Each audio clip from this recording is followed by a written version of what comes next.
Welcome to Coffee with Karl, where thoughtful conversation meets strong coffee. I'm your host, Karl Meneghella, coming to you from Prayer Buddhist University here in Phnom Penh, Cambodia. This show is about ideas, big and small. Ideas to get you thinking.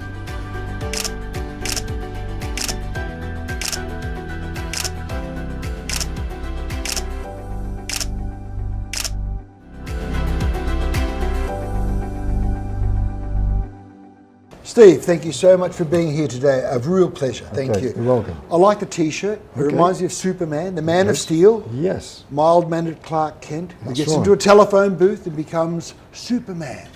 Faster than a speeding bullet, able to leap tall buildings in a single bound. That's right. When I was young, he influenced me back in the days of black and white television because he had all these superpowers, but he was always on the side of good. Yes. So he was an influencer. Yeah. But I believe today we're talking about different types of influencers. Yes. So I did some research. I know one influencer, KB Lamb, is a TikTok influencer. Are we talking about that? Not necessarily, although that is a factor. Okay. A So what big are we factor. talking about today with influencers? Well, your influences start in the family home. You know, your mother, father, brothers, sisters. Okay. And a lot of this influence is subliminal. That is, you're not aware of it. You don't take it on board as such. You know, you're not aware that you're being influenced. So it's like a micro-culture. It can be, yes. Okay. Yeah, that's right. Makes And then sense. The second big exposure to influence is school. Yes. You know, the teachers, the staff, the other children, they bring in ideas and things, games maybe that you Yes, like. yes. You know, that sort of thing. And children have fashions, they have habits. You know, like when I was at school, yo-yos were very popular and things like that, you know. So you follow the, you know, wanting trends to or- be, wanting to be part of the crowd, you join in. Yes. Without really thinking about it. And that's okay as a child. You know, that's normal. That's your childhood. So that, you know, you've got family, and then school is a big influence. Religion is a big influence. Yes, I can see Even though, that. you know, I don't consider myself particularly religious, but I was brought up in a Christian society, and the philosophy, the thinking is influenced by Judeo-Christian influences. Yes. And you may not be aware of it. You know, but it's there. Your morals, your ethics, all those sort of things usually come from the religious From side. the church, whether it's Yeah. a church, a temple, Whatever, yeah. Yes. So that's three. Yeah. And then now, the biggest influence in people's life, as you quite rightly said, is multimedia. Right. That's becoming a very big factor. And as you said, Superman was always on the side of good. Multimedia, as you know, can be both positive and negative. Yes. So yes. you need to be aware of that and be selective, I think. So could we just digress for a second? Yeah. Information. Now, I'm very well aware that there's information. There's misinformation, where Correct. people are misunderstood, or they're giving they don't understand something. Yeah. And then there's disinformation, which Yes, used to that's be right. the things of espionage thrillers, but I mean, disinformation now is actually giving purposefully wrong information, false yes. information. So I think that's something we need to be aware of whenever we deal with the internet, for example. Looking at the information. I know in schools now they're trying to teach children, and I mean children, young children, how to judge the information they're seeing. Yeah, how to be discerning about Yeah, it. exactly, discerning. Okay, so we've got four influences. We've got the family, Yes. which I understand. So the family has its own way of doing things, and a lot of the heritage. Yes. And whether it's patriarchal or matriarchal, you've got all these in-house cultures, language, I'll give you behaviour. a very good example of that. My father was very typically, you know, he was involved in World War II. He was in the Air Force. He came back, so he was very sort of working class based. Yes, yep. You know, what we call working class, very humble background. Not particularly well educated. He missed out on that because he was war. He was drafted into the army. He was actually a professional footballer. Right. Drafted at 19 and came back when he was 26. So he lost a big chunk of his life, you know. He always voted Labour. Right. And so I automatically did that when I became an adult. So the family Yeah, I was influence. influenced. Yes, yeah. yes. So I automatically voted Labour until I got a little bit older, maybe 25, 26, something like that. And I'd sort of accrued more information and I'd got my own worldview in order then, or I thought I had at least. And for the first time, I voted Conservative. Right. And felt terribly guilty about it. It felt like I was betraying my family. Yes. You know? It's interesting because I must admit I have the same kind of thing where my father influenced me, and Yeah. Labor's not the same in Australia as in England, but I was very much a staunch Labor supporter. Yes. Then as I got more into business, I actually changed That's my right. viewpoint into That's liberal. exactly what happens. And I had new influences. Yes. So maybe my work, my position. Well, your worldview changes. Yes, yeah, You I know, see it. Okay. Yeah. And I felt terribly guilty about voting. I didn't tell my father. You know, I kept it inside. You know, I didn't tell him. But So that family influence could be good and bad. Oh, You yeah, would have well- the prejudices of your ancestors. But also things change, Karl. Economics change, politics change. Yes. Your position can change. Like you said, all of a sudden, when you've got a business, your viewpoint shifts. Yes. You know, you're no longer an employee; you're an employer. So your viewpoint shifts, and it's like everything. When I first came to Thailand 25 years ago, and I was teaching in universities, I used to teach students how to write a business letter. Yes, okay. It was part of the curriculum. How to write a standard business letter, the format, everything, the language to use, the whole thing. Oh, that's no good now. That's dead now. Nobody teaches that. Yes.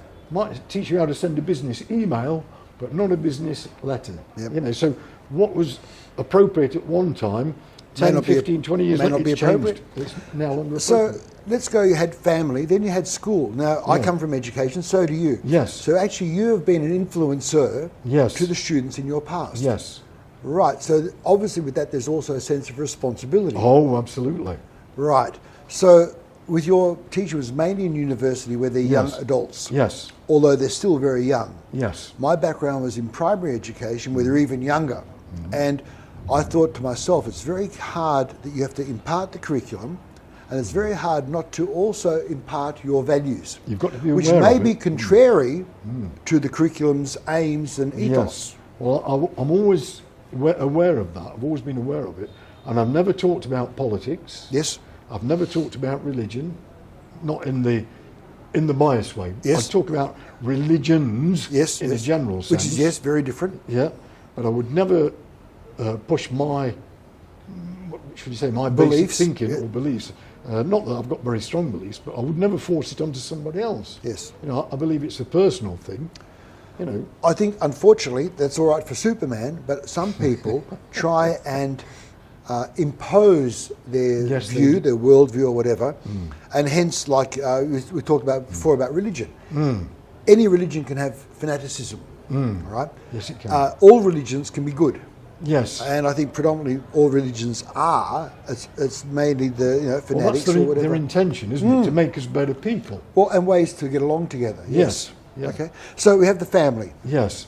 We have religion. Yes. Oh, sorry, no, family, school. School. Right. And that could be anywhere in school. So a university, high Yeah. school, Oh, yeah. primary When I say school. school, I mean at any level. Yes. Yep. Okay. And then the next one, the third one. Sorry, the So third one. family, school, Religion. Okay. And so religion, religious I think, beliefs. is a very politicized. It can be. Yes. Yeah, It shouldn't unfortunately. be. Shouldn't be. Shouldn't be, but it is very often. I remember I was in Amman in Jordan and had to give a speech. And I thought, what do I do? Because at the table there were different religions. We had Islamics, we had Jews, we had Christians, different religions. So I thought, what do I do? And I remember saying that they said, give this little speech. So I thought, okay. And I thought, how can we find ways that we're all the same? And my speech became, we all want the same things. We want to have a roof over our heads, right? We want to have food on the table. Correct. We want to have our children the opportunity for education. We want to have a job where we feel some sense of self-worth. That's right. And we want to have the right to pray to our God. Yeah. And when I said that, I could see around the table everyone nodding. Because it was not about my God or your God. No. It was the right to pray to our God. Because I don't know anyway. If it's going to, So very basically, influence can be used for good and for bad. Oh, yes. Right? So even social media, I know a lot of people, they say, oh, it's terrible, social media. It can be good. Yes, it can be good. I think, though, that what we need to do is instill in children the ability, A, the awareness, and B, the ability to look at information that comes across through their phones, through their tablets, through the computers, and actually be able to become more discerning. Yes. And I think also to have a sense of self-confidence, Yeah. where they can actually say, I don't need to pay attention to that or this. I want to follow that. And I think that's a bit of a challenge, because I'm sure it is. The family's losing influence, the school's losing influence. I'm speaking in the West at least, so I see this in Australia. The family's losing its influence. Schools are losing influence, and social media is on the increase. Definitely. I mean, you've only got to look at the phenomena of K-pop. Right. That's crept into Asia. Yes. And Europe as well, of course. But, you know, like the Thai students are very influenced by groups like Blackpink and what's going on there. Which is not a bad thing, but it shows the power of influence. Yeah, it's very influential on them, the styles, the clothing, all that. So I think parents need to be aware and watch what the children are doing. You know? Yes. I mean, sometimes, you know, young girls will ape a group like Blackpink. Well, they're a commercial group and they're making money from it. Yes. And if they wear sexy clothes, that's okay. But if a 16-year-old girl wears that outfit and walks down the street at 11 o'clock at night, it's sending out the wrong message. Yes. You know, and that's the sort of thing. And we agree, the girl should be able to walk down the street safely, but unfortunately, we have a society where there's risk and danger. Yeah, they need to be aware of If that. we go back to influence for a second, so we talk about information, we talked about information, misinformation and disinformation, yeah. okay, and influence. What would you say as far as maybe an example of good influence? So someone who's influenced you, for example. Oh, well, I was always very much into sports, martial arts in particular. We've talked about this before, you and I, Karl. We've got a common bond there. But I remember when I was 21, I always remember this, it was quite interesting. By the time I was 21, I'd been doing martial arts for about 12 years, 12, 13 years. I started doing judo when I was 8. And for those who don't know, Steve is also a master fencer, fencing being sword fighting, as well as doing judo. Yeah. Please continue. And so, you know, Bruce Lee came on the scene. Now, this is a big change. It means nothing now because it's old news and people probably don't realise there'd never been a Chinese hero or an Asian hero In the West. movies. Yep. It had never happened. The Asian male in movies was, you know, wishy-washy, the Chinese launder, Yep. or the pot cleaner in the restaurant. He was always a secondary minor character, role, yes. a background character. Now, all of a sudden, he got this guy, Bruce Lee, who was magnificent at Kung Fu. He was brilliant. He was outstanding, that's without doubt. And he was the hero, the lead role. That had never happened. So he opened the doors for everybody, every Asian movie star that came after him. He was the one that started it. So how did Bruce Lee influence you? Well, I liked his style of fighting. He didn't adhere to one particular style. He mixed styles. That was the first thing. He didn't dismiss anything. He would consider it, use it and modify it and adapt it to his own use. But also, I always remember the week after Enter the Dragon came out, I went down to my karate club where I was training at the time, and you couldn't get through the door. It was absolutely solid. So everyone's signing up. Oh, everybody was signing up. Everybody wanted to be Bruce Lee. Of course, that died down after 3 months. Yep. When they realised they were not going to be like that, after 3 months, they gave up. Most of them. Did the influence then that result in you trying other martial arts like fencing? Or did it influence you in experimented. ethics? Or? Well, at that point I was doing karate. I was doing Shotokan style karate. And then I realised that it was kind of rigid and fixed. You know, you did the katas and it wasn't really a game of chess at that point. It was very fixed. And so I explored other styles, you know, and tried to become more... And I realised that the thinking for all the styles, every martial art that you can think of, from judo to karate to fencing to boxing, the thinking, the mindset is the same. It's just the application that differs on the weapons, Excellent. the techniques you use. Oh, thank you for sharing that. Yeah. I think we all have influence, obviously, from our mothers and our fathers, Yes. good or bad, whatever it is, that's fine. For me, it was a teacher. Ah, right. In grade 3, I'll never forget this. I was auditioning for the choir, and this person said to me, I'm there with a row of students singing away, and this teacher sort of pointed to me, you can go. And I failed. Yes, right? I know the feeling. And he gave me a sense of, from anger Yeah. to determination. And now, and as you know, we play music together occasionally, but I love playing music, but also write songs. and Yes. that.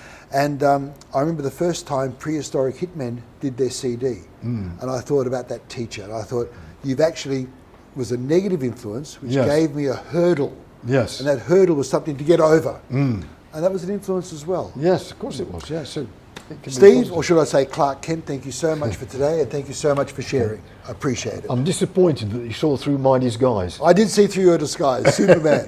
Thank you very much, everyone. Okay. And to our viewers, thank you for watching. Think big, stay curious, and don't be afraid to step out of your comfort zone. I'm Karl Meneghella, and this has been Coffee with Karl. Until our next episode, keep learning. Thank you.